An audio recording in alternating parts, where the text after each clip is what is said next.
the research shows that the long-term effects of those stress hormones are pushing the genetic buttons that are creating disease. The body can't live in emergency mode for that period of time. So in a sense, the person is making themselves sick by thought alone. Their thoughts are making them sick, literally. The stronger the emotions that we feel from the problems and conditions in our life, the more altered we feel inside of us, the more we pay attention to what's causing it outside of us. So if you have an event in your life, an experience in your life that has a strong emotional charge to it, and you don't feel like your normal self, you feel this alarm system switch on. You're going to narrow your focus on the cause, and the brain's going to take a snapshot, and that's called a long-term memory, right? So then what people don't know is that every time they think about that event, they're producing the same chemistry in their brain and body as if the event was occurring. And that moment. In that moment. So the highly charged event is actually producing the emotion, and the body is so objective that it doesn't know the difference between the real experience that's creating the emotion and the emotion that the person is fabricating by thought alone. The body's believing. It's so objective, it's believing it's in the same environmental experience.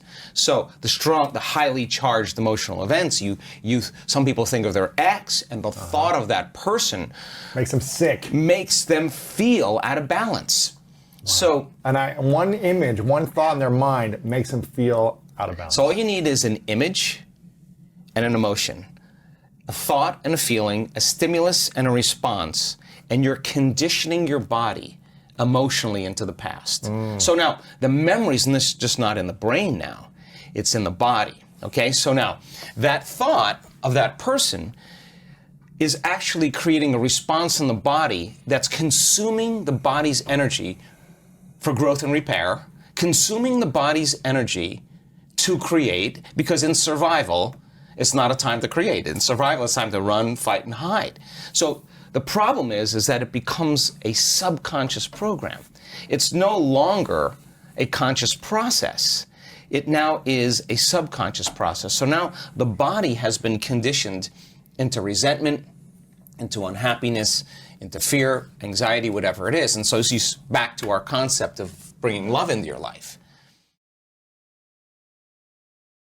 How you think and how you feel broadcasts an electromagnetic signature that influences every single atom in your life. The thought sends a signal out, and the feeling is the magnetic field that draws the event back to you. Right. So if you're not in a place where you're in love with life, or in love with yourself, or practicing diminishing your emotional reactions to certain people or conditions in your life, and you're living in anger or hostility or judgment or fear, and you want a loving relationship, there is no magnetic field for you to draw that to you.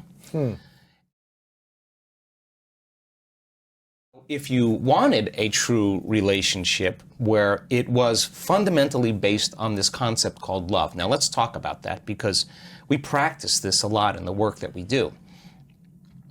If you could truly begin to practice trading those survival emotions every day for elevated emotions, and you practiced opening your heart, it's a skill that has to take place where you move out of survival.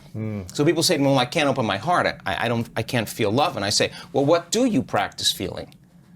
Because whatever you practice feeling, you're feeling most of the time. And that feeling could be guilt, but you're so used to it, you wouldn't even know it's guilt. It just feels like you. Are most people practicing a feeling, or are they just reacting to how they feel? Well, they're reacting to their external environment. What's happening? Or they're reacting to some stray thought in their mind, and every thought produces a chemical. So if they have an unhappy thought, they feel unhappy. If they have a judgmental thought, it produces chemicals that makes you feel polarized, right? So most people are unconsciously responding to the conditions in their environment, experiencing emotions that are derived from the hormones of stress. Those emotions cause us to feel separate from our dreams, and we can think positively about the relationship we want. We could have pictures, we could remind ourselves of what it is, but if you're not drawing the experience back to you, because your response to the environment is actually weakening your organism, it's weakening your response, is actually weakening the body.